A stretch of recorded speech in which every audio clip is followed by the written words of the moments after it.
Hello, hello, hello. This is Dr. Troy. And I'm Ben-Jamin Toy. We're broadcasting from the Cohesion Culture headquarters in beautiful Charleston, South Carolina, where even when it rains, the sun still shines. You're going to hear real-time stories from leaders confessing their most crucial or recent experiences in business. Learn what their cost them, steps they took to fix it, and how they planned to not do that one again. All right, we are here, Dr. Troy. Hey, Ben. Ben-Jamin. Ben-Jamin it is. Joined with our good friend, colleague, Ryan Cass. No way. What's up? On the podcast? First one, too. Ooh, way to go, Ryan.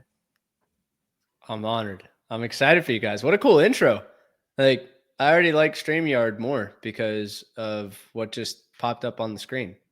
And I had to, it was already recorded, played it, and so it's already built into everything. So we're loving this. That is so cool. What a great way to get people excited. Learning by doing. I'm happy for you. I'm stoked for you guys, actually. I know Troy, we talked about this for a long time, many months ago, and here it is. It's live. You're doing it. Y'all are doing it. So I am super happy to be here with you guys. That's really great. So one of the things we'd like to do is just do a little thing that we call connection before content. So let's ask you this question, and it would be, tell me one thing that you are looking forward to doing in 2025.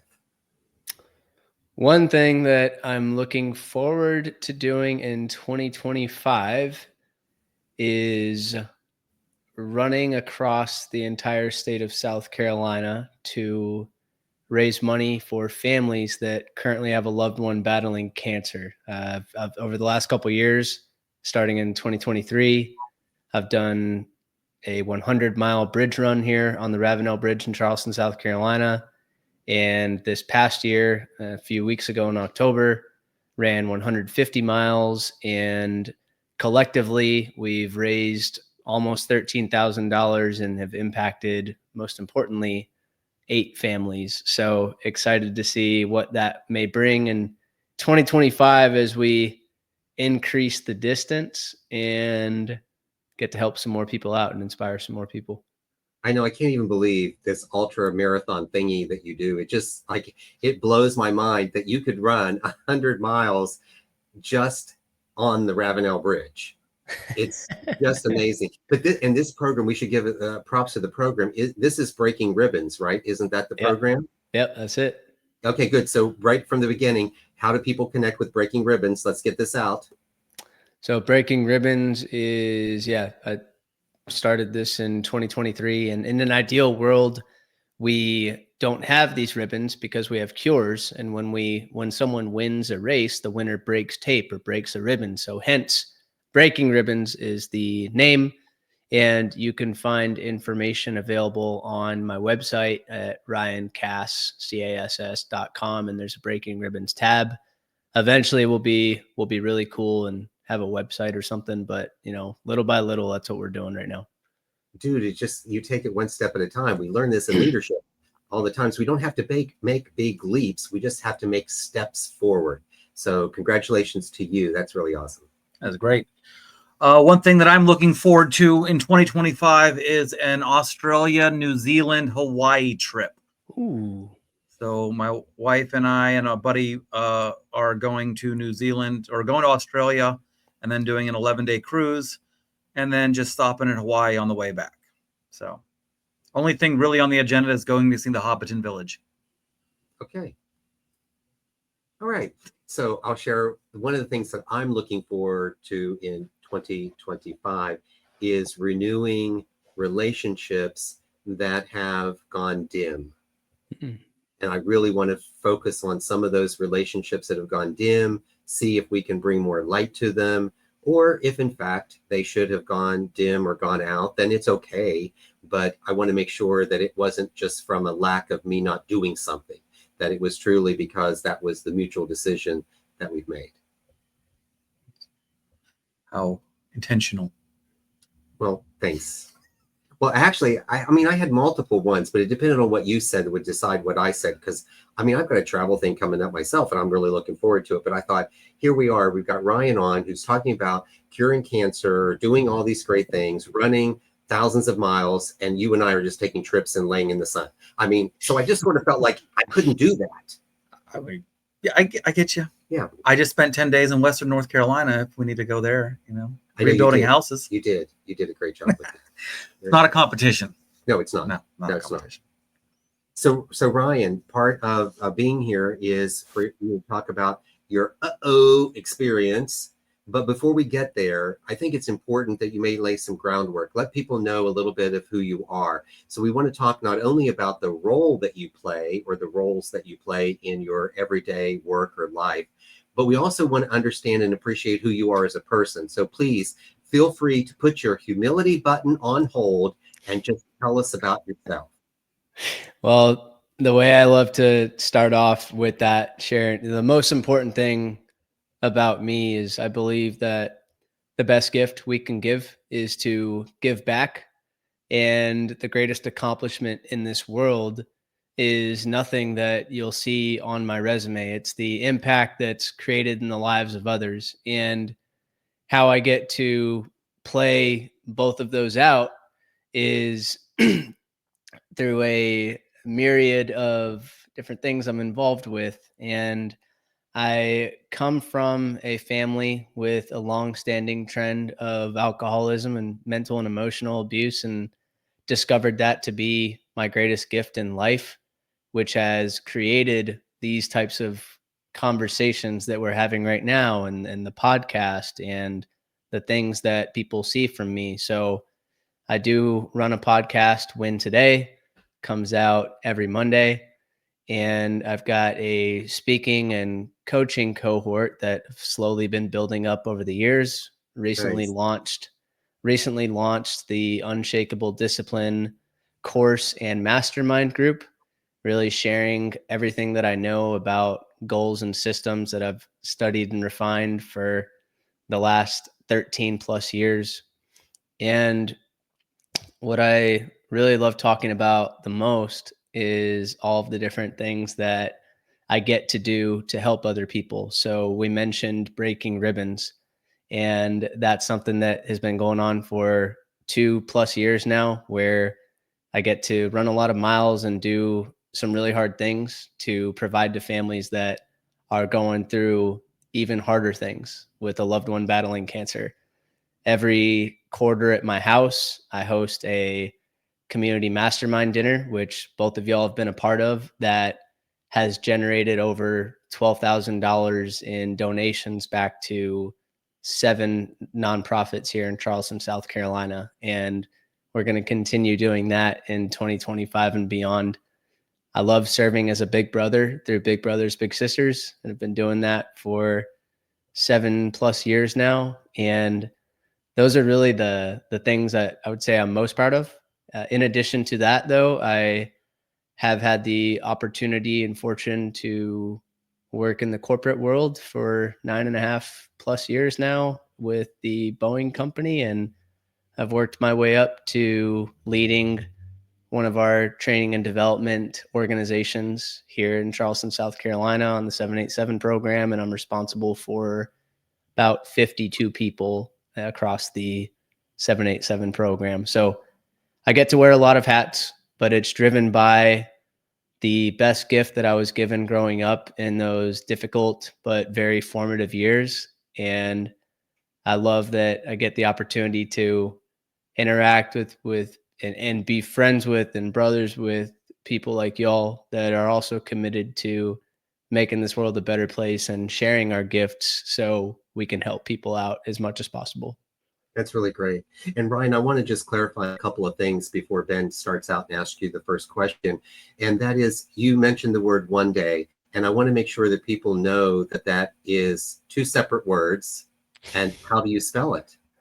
So one day is the umbrella for all of the speaking and coaching work that I get to do. And one day is spelt WON, one day, with the slogan being Win Today. So that's Yes. why the Win Today podcast it exists. It's the slogan of one day, because if I were to ask everybody listening right now, how many of you have raised your hand if you've ever said, one day I'm going to launch a podcast, or one day I'm going to retire, one day I'm going to travel to Australia, and go and pet a kangaroo? Everybody's hand would be up. And when that day comes, that day is a win. So that's where one day and win today come into play. Yeah, I love getting to help people reach their one day. Yeah, I love that. And then you also mentioned something else about systems and goals. And because I know you so intimately, we just want to give a little hint as to a system and a goal. So I want to mention, and we don't have to define it now. We're going to tease our listeners a little bit, and that would be habit stacking. And I know that is, and so people can look that up and see what that's all about. But when you're looking at the systems to help you achieve the goals, it is that background. What are the things that you're putting in place that are going to make you be able to win for your one day? So awesome. Well, you said that you've been in this growth mindset for close to 13 years. You've been in with Boeing specifically for 9 some years. Training and development, 50 some folks that are part of your structure that you're helping with. And so we believe that everybody's a leader because you have a position, or it's not about position. You're able to influence folks, right? But along that way, we have some uh-ohs. We make some mistakes. We have experiences that we're going to go. Share with us the uh-oh experience that you're prepared to just air out to the world right now. My uh-oh experience, and I've had many, and will still continue to have plenty, just like any leader will. But the one that I recall the most was 2016. I started with Boeing in St. Louis. So after I graduated from the Citadel, I moved out there, out in the Midwest, and I was supporting our supplier management organization. And every year we host a summit with our suppliers. We called it the Partnering for Success Summit. And the objective was to bring all of the major suppliers together that supply major structural parts and components to Boeing, so we can build and sell our products, our commercial and defense products. Supporting the defense side specifically, one thing that I was in charge of is getting all of the supplier information ready. So think about the major defense suppliers: Rockwell Collins, Aerojet, Rocketdyne, General Electric, Northrop Grumman. These are all companies that we worked with. And we're going into this meeting in Washington, D.C. to talk about our cost reduction targets and how we can partner together to make the supply chain more lean. So I'm putting together about 30 different supplier decks. And of course, being a competitive person, I want all of our defense information to be ready before all of the information that commercial was preparing in Seattle was ready. And got everything ready a week in advance ahead of the conference, sent it out to our suppliers. We're ready to go. And I'm giving myself a pat on the back, getting a bunch of kudos in the office because, hey, Boeing Defense is ready for the conference 1 week ahead of Seattle, and we don't need to scramble. I received a phone call on a Friday at about. I'm feeling coming on. I received a phone call on a Friday at about 3:00 p.m. and I was really excited because later that evening I was supposed to go to a gala and represent Boeing at about 6:30 p.m. at a really cool place in St. Louis.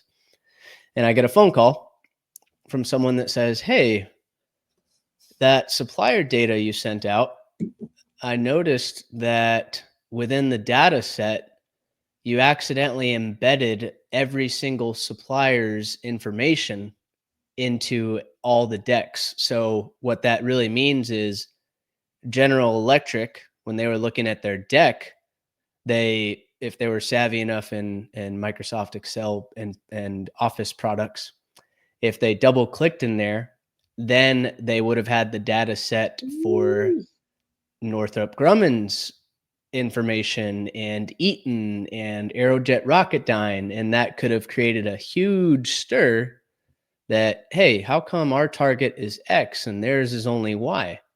Yeah. And we're talking hundreds of millions of dollars worth of information here that is not supposed to be leaked. I'm thinking I'm going to be fired instantly. And rather than shrug it off and say I'll deal with it on Monday, I called our executive leader, let him know, took ownership of my mistake and what happened, and immediately started working on an action plan and recovery plan. I was in our corporate executive lawyer's office that afternoon at 4:30 p.m. Again, thinking I was going to be fired, if not arrested, for sending out this sensitive data. And I found that taking ownership in the mistake actually, and then working for about a week to solve it, but taking ownership and walking into these offices that, hey, I did this, I didn't mean to, here's what we're going to do to fix it, actually benefited my career versus detrimented it. But I thought I was going to be fired for a while. That is interesting. It kind of reminds me, there's a story that Jack Welch tells in his book, Winning. Yep. And he talks about experimentation and how experimentation is very important in, in business, especially in research and development. And you can do a lot of experimentation in any industry. You don't have to experiment with a laboratory, but in his case, it was a laboratory. Mm-hmm. And strangely enough, what happened is he blew up a $16 million laboratory. And so he was called into the CEO's office. And I suspect that he may have been thinking a little bit like you, because that's the way he tells the story. He's kind of stammering. He's kind of prepared his resignation speech because he would rather resign than be fired, because he felt like that would be better. So he's just really acting odd. And the CEO finally stops him and says, "Jack, what are you doing?" And he said, "Well, I came prepared because I thought you were going to fire me." He says, "Fire you? I just spent $16 million to train you." And, so kind of a great story. Now, again, like I say to some of the clients that I work with, we all don't have $16 million that we can shrug off. And we don't always approach the results that happen with something like this in such a little bit more cavalier way. So we do understand that. And I think you taking accountability for that was really a great step. It's a powerful lesson in understanding sunk costs. It's already been spent. Now, what are we doing with it? How are we going to fix it? And so, Ryan, it's a little off. Well, we don't have a script. We do when you speak it. Yes. It's a live script. Yep. So here we go. What circumstances, what do you feel led to your character traits to handle that situation that way, whereas many would never do it that way, and they would have passed the buck, they would have hid, they would have been there are a lot of ways that could have gone out. What led to that reaction? A lot of it came back to my training at the Citadel. And at the Citadel is a military college here in Charleston, South Carolina. We preach accountability and ownership. And even at the team level, if someone on the team makes a mistake, then, hey, we're all in it together. The leader is accepting the responsibility that, oh, you know what, maybe I didn't show my person, my squad mate enough so he or she could be successful here. Therefore, I accept responsibility, and we're going to fix this so nobody on the team encounters this. But a lot of it really came back to that training, and that, again, if someone makes a mistake, you raise your hand, you admit the mistake. The leader that you support is right there with you. And that's what I tell my teams today too, is if anything goes well on the team, it's because of you guys. If anything doesn't go well or we make errors, it's because of me. because I ultimately believe that as, yes, the leader of the organization, even though I agree with y'all that everybody is a leader, but as a leader of an organization, we're responsible for all the things that go wrong. And it's easy to, oh yeah, well, that was that person's fault because they didn't double check if they embedded things. No, it's my fault because I didn't make sure that they knew to double check before accidentally embedding things in this particular instance. So Right. it really That's, comes back to that. no, that's really great. And doing it. So what I'm curious to know is, what were some of the activities at the Citadel that allowed you to have the trust that you built, because you build up trust. So you're taking a risk that this company doesn't understand the Citadel, hasn't gone through the Citadel training, doesn't understand the same value system that you do. What was what were the conversations, or what were some of the practices or the principles or the things? Like, give us a little bit more meat to the fact we know what happened there. It was the training from there, but give us a little bit more about the training. I think our listeners would appreciate that. I'm thinking through, like, one thing from the time that we're freshmen or knobs. That's so freshman year at the Citadel is your knob year because you have your head shaved and your head looks shiny like a doorknob. So from knob year, one of the things, what I'll say, I'll call it in the traditional world. Let's just say the three of us are going out to a nice dinner, and it's a suit and tie dinner. And we all look just fine. Troy, I'll pick on you since you asked the question. You've got one of your buttons undone and it looks all goofed up, and someone calls it out. Now, let's just say the three of us are a squad, okay? So one way to look at it is, hey, Troy's messed up. His button's undone. What the heck? And maybe your fly's undone too, you know? Would be for another and, podcast. and you had a couple uh-ohs. So, if and Ben and I can go about our day and say, all right, well, our flies are zipped up and our buttons are good, so we're good. Troy's messed up. But if we're a squad, we're taught at the Citadel that, hey, why did you let Troy come to the party without checking we'll just say checking his buttons? Because if I say checking his fly, that's a little weird now, right? But Well, why didn't you you've check? said it, just for the record, you've said it 3 times, so I don't know that it could get Well, any weirder. all right. Well, you know what? I hope everybody checks their flies before they go out. But Yep. the what they teach us there early on, because it's instinct, like, okay, I look good, so it's no big deal. I'm going to go to formation. What they teach you there is, hey, if one of you are messed up, then all of you are messed up. And if there's a standard to be upheld, it's our job, all of our jobs, even if we're the quote leader or not, to ensure that we all meet the standard. So it's really baked into our daily system and operating rhythm that we always check each other over, because if one of us are messed up, then we're all messed up. So one of the things that my Boeing compadres probably takes a little bit of getting used to when I'm taking over new organizations. I'm really big on when people come to meetings together. If everybody is leaving from the same building to go to another building, then why did we not check for our compadre? Why did I go to the meeting without making sure that Ben and Troy knew that the meeting was starting in 5 minutes? And it's all about looking after the person to your left and right consistently. And again, if they're messed up, you're messed up. So let's help each other out. I love it. It really goes right back to this whole concept that we built this whole cohesion culture and cohesive leader program around, and that is the transformative mindset that says that you will focus on the needs of others first and then self. And if everyone is focusing on the needs of others and then self, no one will ever be left out.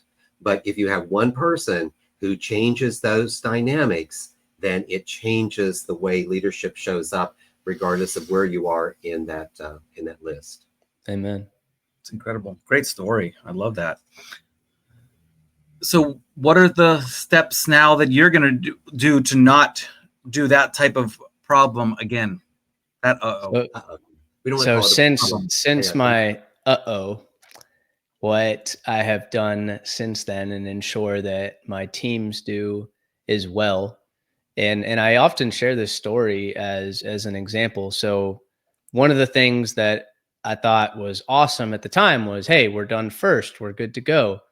And just like in running, we say to run faster, you need to spend a lot of your time running slower first.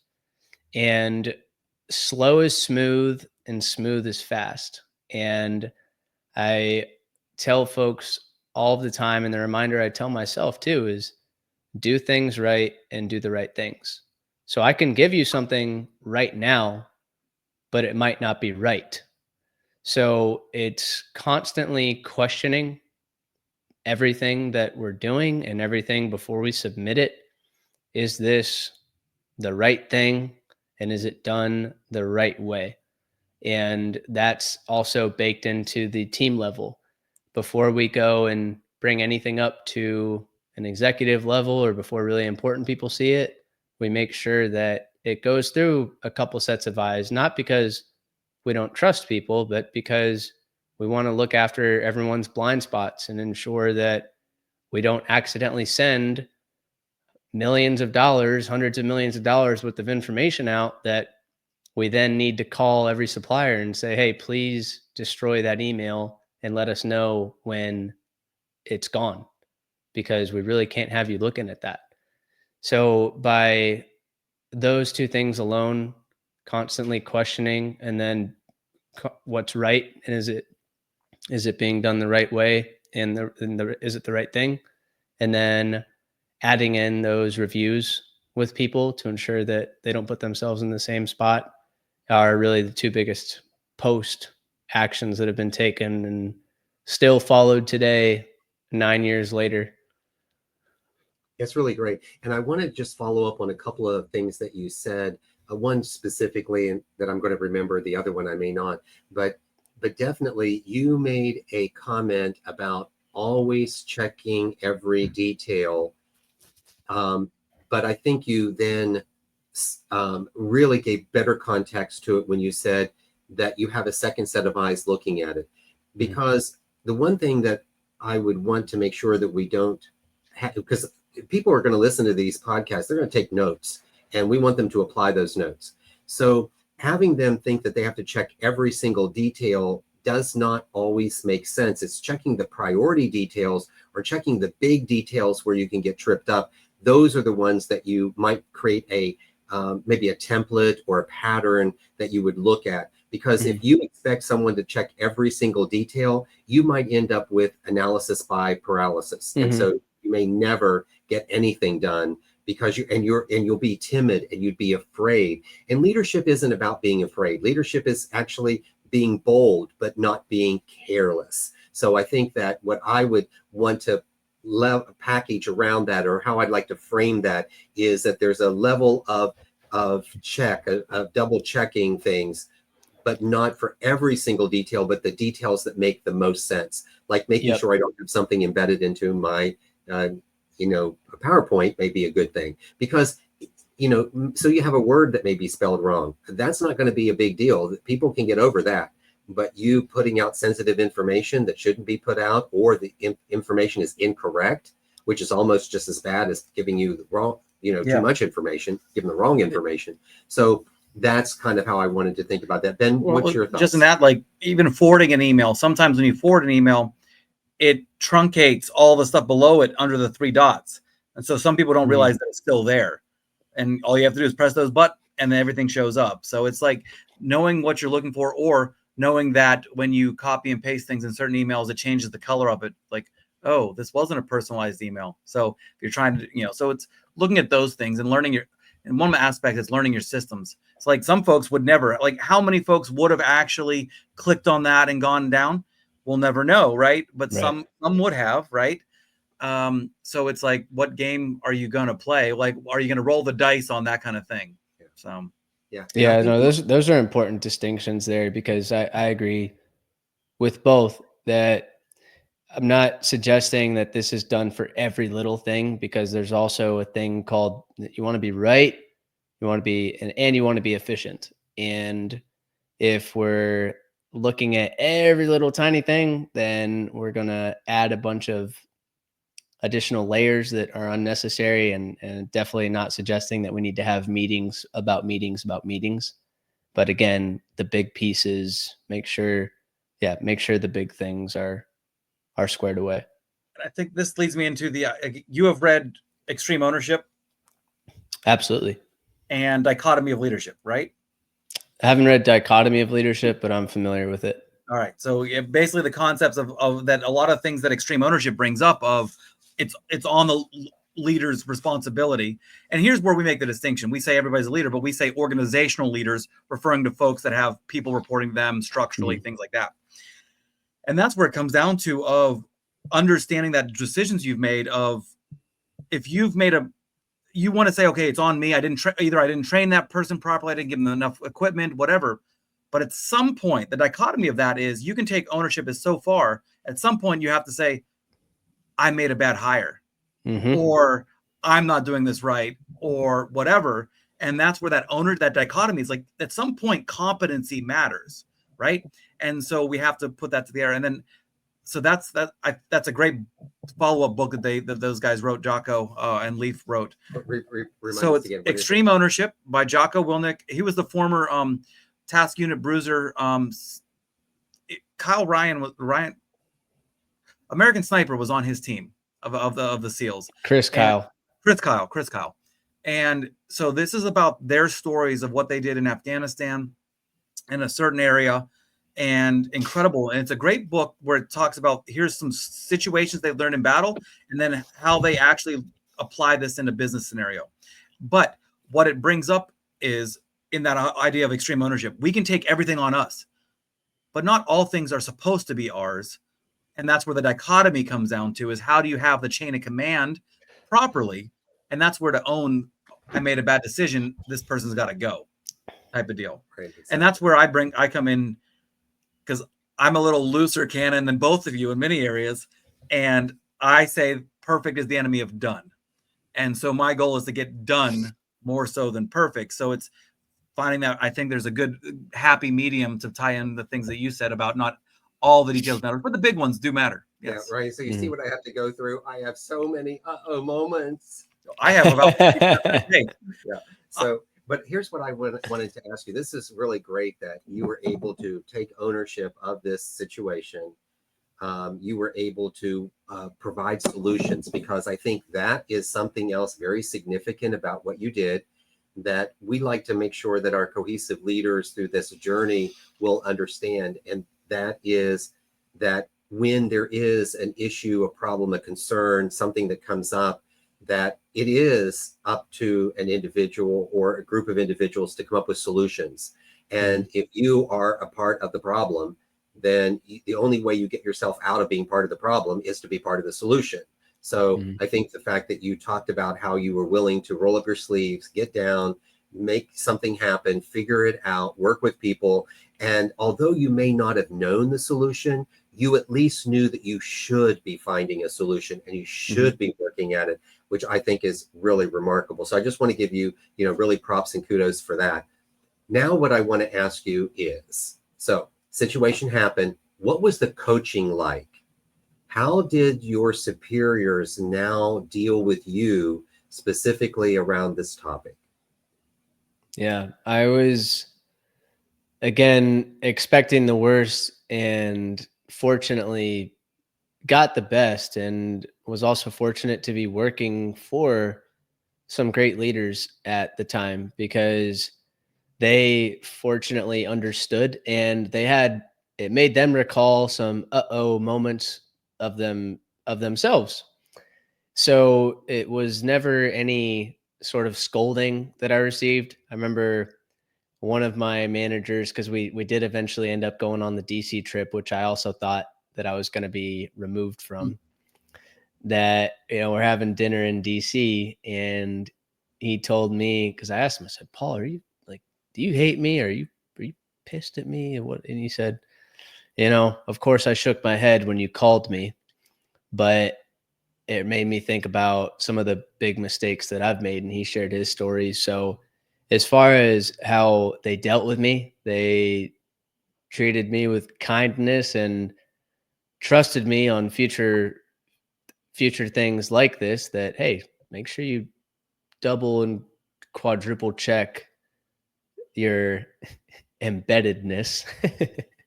How But long did that go on? Like, how long did the checking in on you? Like, when did you feel that you fully got trust again? Because that's a big one. So I'm sure there was a little bit of check-in. It was immediate. Oh, wow. Fortunately, like, it wasn't, okay, now you need to send me every little thing. They knew that, or trusted in me. I believe what they would have said is, hey, like, Ryan is very diligent, and this was a rare one-off. We don't need to babysit him. And he owned his mistake and quickly built an action plan to figure it out and get it done, and came into the office on, Saturday, Sunday, and at all hours until it was done. So by that, and by having strong relationships with them, again, they were very supportive, and it would have made me think about, how I would have done it too if someone made that mistake. Like, I don't need to then micromanage you. I trust you, believe in you, and I would share my moment, and then I would be more asking, how can I help you ensure that you don't do this again, or what steps do you believe should be taken as a result of this, and build a mutual solution that helps prevent this outcome from reoccurring. And how long were you working there before this happened? Well, I was with Boeing for about 1 whole year when this happened. So I was a very new teammate in a rotation program. And what's interesting is every rotation only lasts 4 months. So I was only with this team for 4 months. And this just so happened to occur on month 3 of 4. So fortunately, I guess they liked me a little bit for the first 3 months, and I did all right for them to trust me.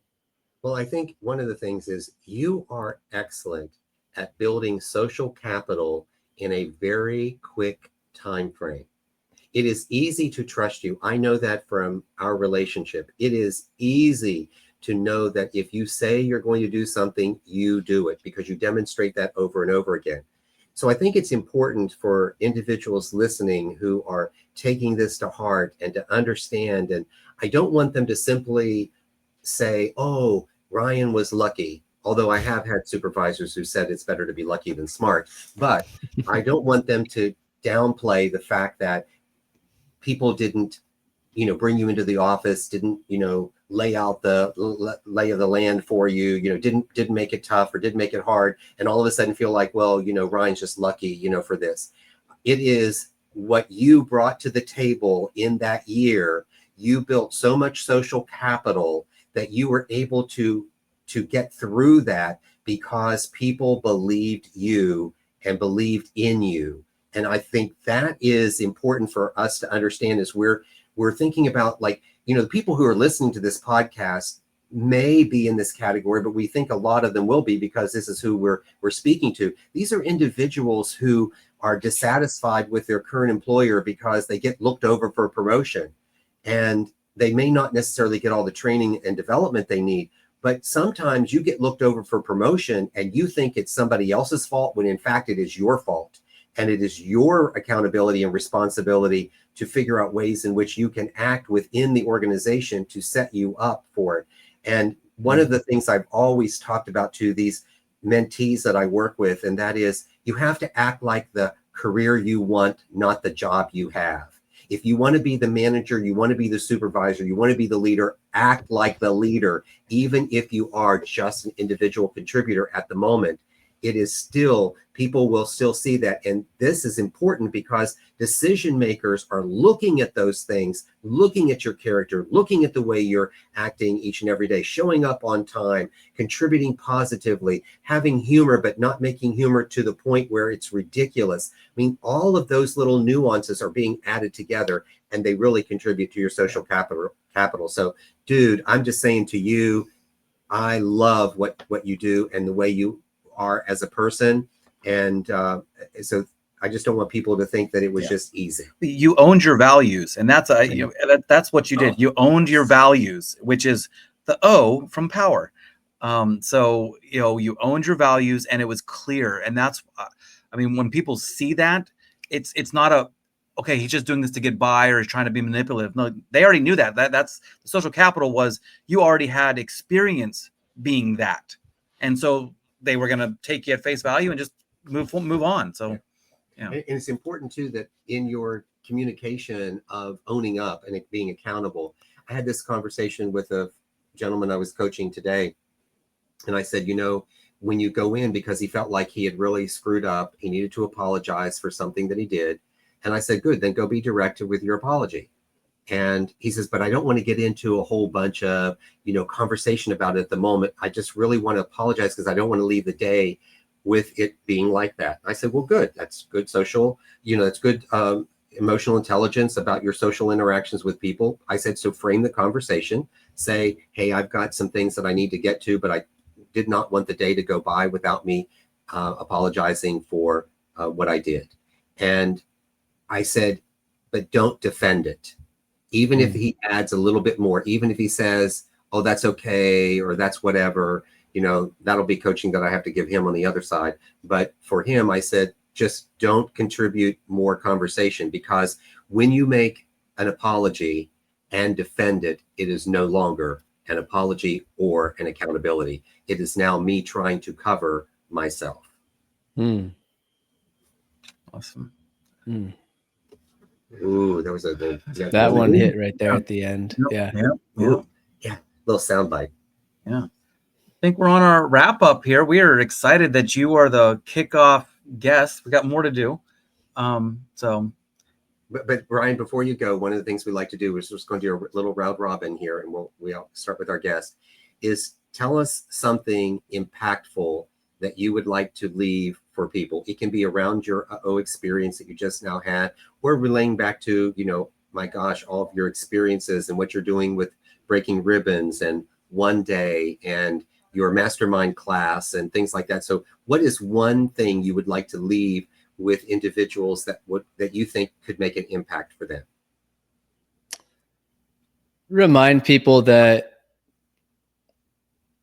whoever's listening, you have all of the tools that you already need to be successful, and you possess all of the power and capability to create the life that you dream of and desire. And one thing we didn't talk about, but I'll throw in here, is by being clear on what you want and writing that down and looking at it every single day, you will experience massive shifts in your behavior, almost like a magnetic force that is pulling you closer to the things that you actually want. And you will experience more focus, drive, and direction. And it's my wish that everybody writes their goals down and looks at them every day, because then we can experience the endless possibilities that this life truly does offer.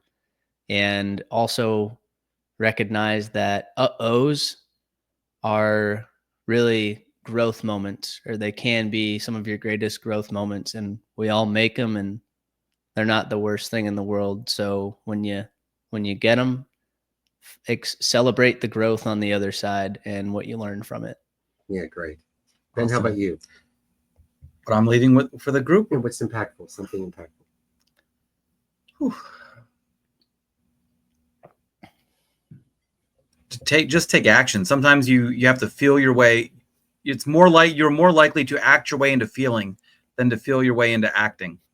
And so just getting up and doing, forcing yourself to do things. And that can be a challenge for a lot of folks. And I get, for myself included. So Sometimes you have to do it, like going to the gym. And you're probably the best one to talk about this as far as your workout ethic. There's probably many mornings you don't want to go run, but once you've started, you're in the mode and you're glad you did. And it's like anytime you go to the gym, I've never felt bad after the gym. Didn't feel good even on the way, but once you're there, you're good. So that's the feeling part. Good. Yeah.